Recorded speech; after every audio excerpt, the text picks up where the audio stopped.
Yo, what's up guys, this is Happy Now with another Guild Wars 2 PvP video, and on this video I'm going to show you the Sword and Dagger Thief after the entire nerfs and if it's still viable or not. Now I haven't played that much Sword and Dagger, but I had a couple of games, I would say 3 or 4 games, not in this PvP season but before the season, so off season, and I just have, I don't know, different feelings about it. It can still work, Sword and Dagger Thief, but it is just a matter of how good is your team. So if you have a bad team, you're just gonna have problems with it. And now today I'm just gonna show you probably some quality gameplay if I can. I should be able to. This guy wants to attack me. He's with Signet, so this is dangerous.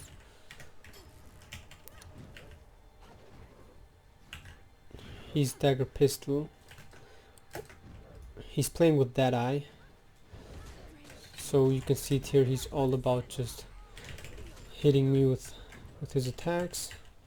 We can port back, stealth up here.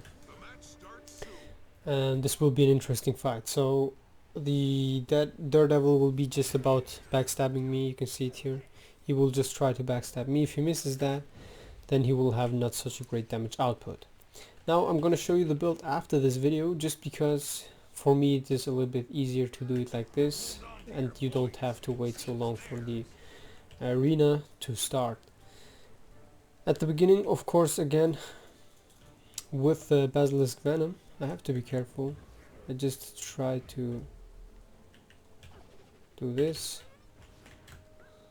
because the enemy thief could be here somewhere stealthing up. I can do this, dodge there,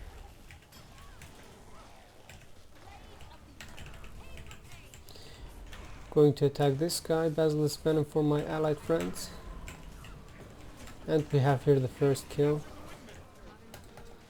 Pretty nice. I just go for the fast decap, and this is the main thing which you have to do as a thief player here.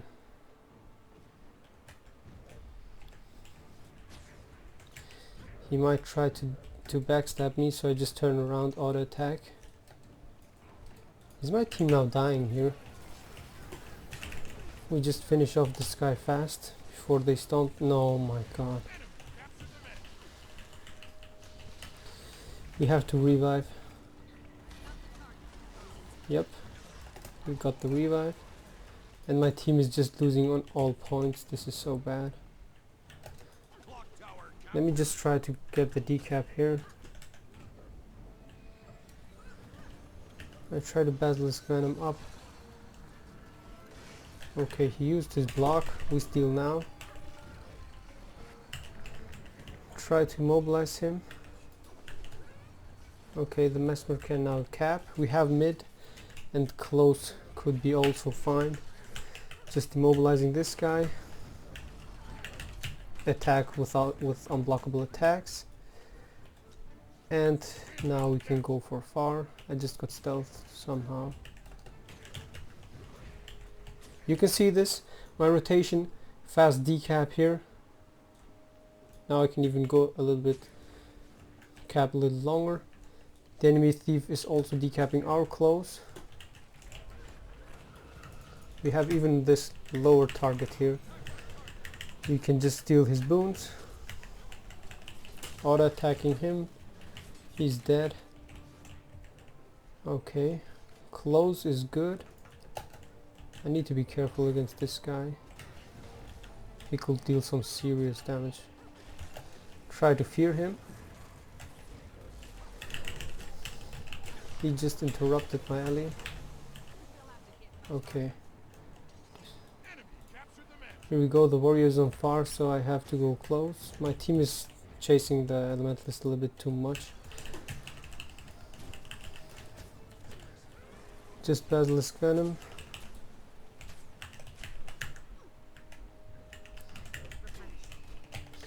I can go for the stomp with my what's the name of it?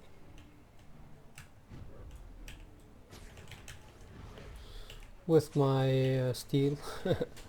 And you can see this is the work that you have to do as a sword and dagger thief. Just keep on moving, keep on moving. The thief has now to recap their clothes, and I can just go ahead, attack this guy.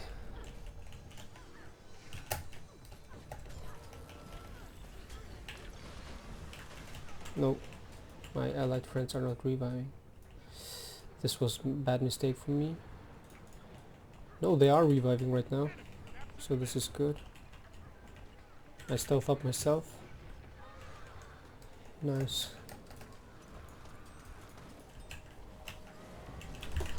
Interrupting the thief. Killing this guy. This is some fast timing. Shadow step back to my allied friends.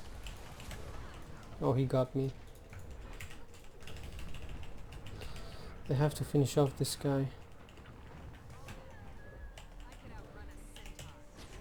My allied friends are going for the decap.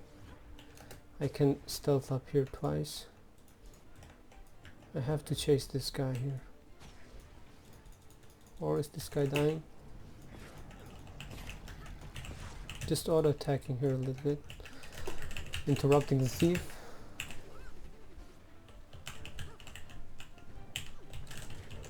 Perfect, immobilize.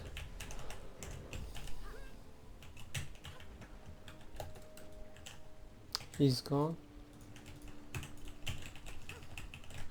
Yeah, I knew he would steal on me, man, damn it. Immobilize him. Oh, he just interrupted, damn it. I played a little bit too slow here. Okay, they have the cap there, I don't need to fight. My entire team is just not rotating, they are all AFKing on mid, which is pretty bad. Okay, far is done. We have far, and now we have to go face this guy.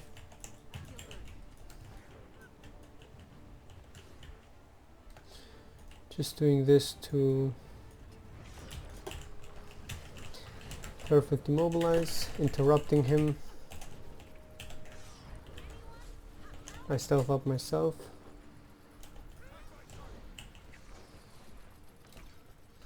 Now my team has to do something, man.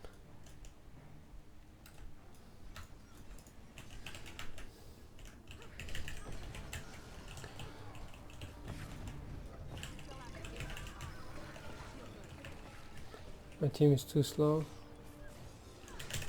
The warrior dodged, but I missed that attack. I tried to immobilize. No immobilize. Auto attacking him to death. And that should be it. My team is losing all the caps again. You see this? He will be, yeah, he will be dangerous. But my team is freaking too slow. My team is too slow. Yeah, I can also just spam my skills, man.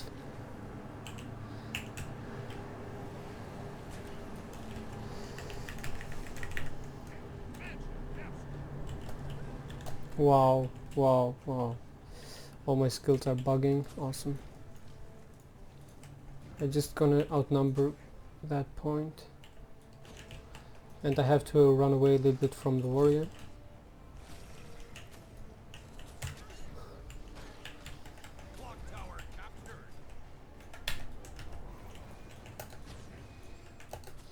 I have to run away, better said, from the thief, not from the warrior.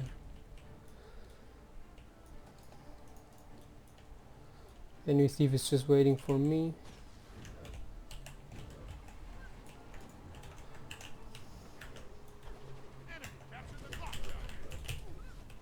Just running away. He double dodged.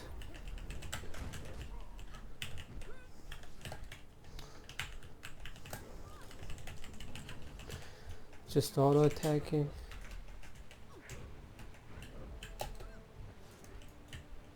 He's like nowhere.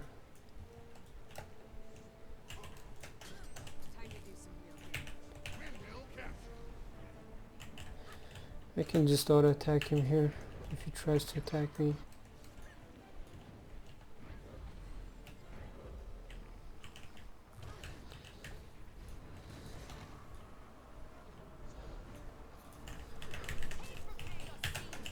I need to be careful because he could stun me. No, man. Damn it, I failed that. Yes, I was able to kill him. Now we just have to cleave him fast. Easy. Easy, this is great.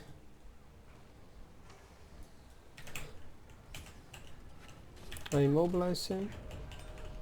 Auto attack a little bit. I have to be... He would have used the healing skill. Oh my god. And I'm freaking slow. Just auto attack, stealth up, stomp. Oh lord, he got up again. We need to steal his stability so he's not able to get anything going on. Interrupting the warrior.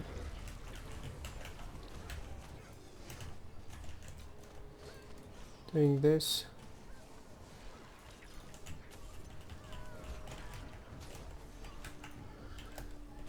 Just playing a little bit around the map. Now I can go far. The thief is on me. I have to be careful right now. Yep, he got me, damn it. He had his steal up. I wasn't expecting that. I thought he would just use his black powder stealth and then he will dodge into me somewhere around here, but he had his steal up. So basically you just can see here the damage is not that good from the thief, from the sword and dagger thief.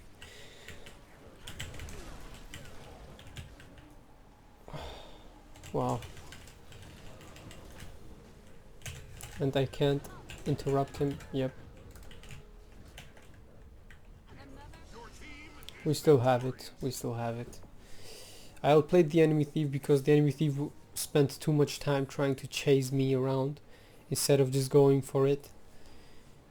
You can see the enemy thief has 0 decaps, 0 top stats, better set, revives. I got some nice outnumbered fights, but my main goal was more to decap and go back. This is the main goal what you have to do as a sword and dagger thief.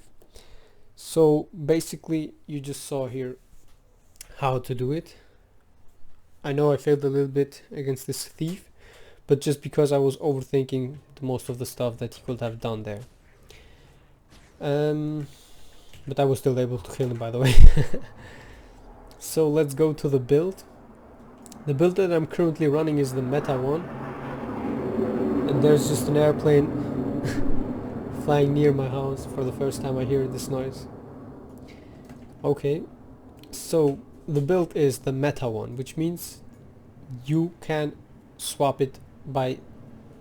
You can swap certain things such as sigils and the rune. And I'm currently running Sigil of Exploitation and Sigil of Opportunity just to have the max damage output, which means a 10% damage boost against enemies who have cripple, which is this one, and then you just have the 10% damage boost, which you normally would have if they would have not nerfed the auto attack from your sword by 10%. So that's basically it. Then the next is Sigil of Energy and Sigil of Agility, just to cleave enemies faster, plus the quickness is pretty strong when you are low HP and an enemy with low HP is chasing you. You just can go to your short bow and just cluster bomb to death. Rune of the Pack, because this is the best rune to go. The swiftness duration is a little bit longer when you dodge, which means okay, I thought it would have been less, but this is okay. You have swiftness, you have precision, which means you have a 70% critical hit chance with your signet on, plus when you gain your fury you will have 90% critical hit chance, which means you will crit the entire time if you have luck. And then the next thing here, every 30 seconds you gain fury, might and swiftness. The fury and might is nice, but the other stuff is not so needed. Then for the build, deadly arts, trickery and acrobatics. Mug, the basic one, Panic Strike, Improvisation, Thrill of the Crime, Bountiful Theft, Sleight of Hand, Vigorous Recovery, Swindler's Equilibrium, and Upper Hand. Now to the nerfs, what happened is Panic Strike, the first one. Panic Strike had a 20 seconds cooldown with a 2-second immobilize, and now it has a 30 seconds cooldown with a 1.5 second immobilize, which is still pretty nice, but the 30 seconds cooldown is a little bit long. Then Exposed Weakness was 10% damage bonus to enemies with a condition. Now you have just a 2% damage bonus for each unique condition, which means an enemy has to have 5 conditions to have the 10% damage bonus. Then the next one, Improvisation, is still the same. When you steal onto an enemy, one of your skill categories will be recharged. For those people who don't know it, you have here categories like Tricks, Signets, Deception and Venom, and you also have Tricks plus Deception skills, yes. So basically what this means is when you steal on an enemy, if you have all your skills here on cooldown, then one of them might be recharged immediately, which is pretty nice, and especially good if either Tricks or Deception here, Shadow Stab, will be recharged immediately, so it gives you more mobility and more survivability by that. On Trickery, I'm using Thrill of the Crime. When you steal on an enemy, you grant yourself and nearby allies Fury, Might and Swiftness. Might and Fury is of course the boons that you want. Then Bountiful Theft, you steal 3 boons on an enemy when you steal on him, plus you grant yourself Vigor, which is not so much needed because with Sword and Dagger you have Perma Vigor. And then Sleight of Hand, stealing also dazes the target, reduce the recharge of steal, it is 1 second, and reduce your steal recharge from 30 seconds to 26 to 20 seconds, yeah, for 6 seconds, which is pretty nice. On Acrobatics, Vigorous Recovery, this is when you use your healing skill, because it can happen that you have no dodges and that you are not able to dodge attacks to get your vigor, so you just will have it permanent vigor with that. Swindler's Equilibrium was a 20 seconds cooldown, and it was still recharging your steel immediately, which was a little bit OP, I know. But now, instead of they first did the cooldown of the skill was 20, then they made it 30 seconds, and then the immediately steel recharge, they made it they removed it for this one here, recharge reduced by 50%, which means you will have every 10 seconds your steel up. No, not every 10 seconds. You can steal. If you dodge an attack, you will have 10 seconds steel reduced recharge. Then you have to wait 30 seconds, which means after you use your third steel, you will be able to use your Swindler's Equilibrium steel proc here again, so your steel will have a 10 seconds cooldown again. Upper hand is still the same, and then what changed as well is the auto attack from your sword, which means you are not so strong as before. You can't steal that many boons as you wanted, and you just have to play it smarter, which means, as you just saw Infiltrator Strike, you just have to land this and then auto attack combo with Flanking Strike, land your attacks properly. That's your main goal. And you just might have seen the video now, and the PvP, the combat, what you have to do. You are not so strong in, or better said, you are still strong in outnumbering fights, but you just take too long to kill someone. So your main goal should be to decap the points, to be annoying and find the lowest HP target, and just with your team hunt the target down. You ain't so strong in 1v1s. You should never do 1v1s as a sword and dagger thief. Of course you can 1v1 an enemy thief if you have double cap and 2 downed enemies, but it just otherwise takes too much time. You are not in favor of any profession, but the other profession should also not be able to kill you in 1v1s. You can avoid everything. Of course you saw for example, Fresh Weaver can one-shot you. Sword and dagger thief, dagger pistol thief with assassin signet, they can also one-shot you with a backstab. So it is dangerous, and you have to play careful against those professions. But otherwise you can stay permanent alive as a sword and dagger thief, and you saw the mobility, how great it is, what you can do with Shadow Stab. And Battle of Kylos, for example, also the perfect map where you just can see how good Infiltrator's arrow works to just port on certain spots and just distract the enemies long enough so your team has the upper hand and can join you in fights. Yeah, Otherwise, try with your steel really to interrupt enemy healing skills, which I always try. Try to get your infiltrator strike immobilized so enemies can't dodge and your allied friends can burst. Try to use dancing dagger when enemies trying to run away. When you stomp, cloak and dagger, and then stomp because you have the 3-second stealth. And basically that was it. If you have any questions to the sword and dagger thief, just leave a comment down on this video, or you can just always ask me in game. I will answer during 1 to 3 days, of 100% sure. And now you will see 3 of my other videos which you can watch or not, and you can also subscribe to my channel. That was basically it. Thanks all for watching. I really hope you enjoyed Sword and Dagger after the nerfs, and you got a little insight of the thief, how you should play it, and if it's still viable or not. You can just make your own opinion about it. That was Happy No. Bye bye all. I wish you all a good day. I see you in my next videos.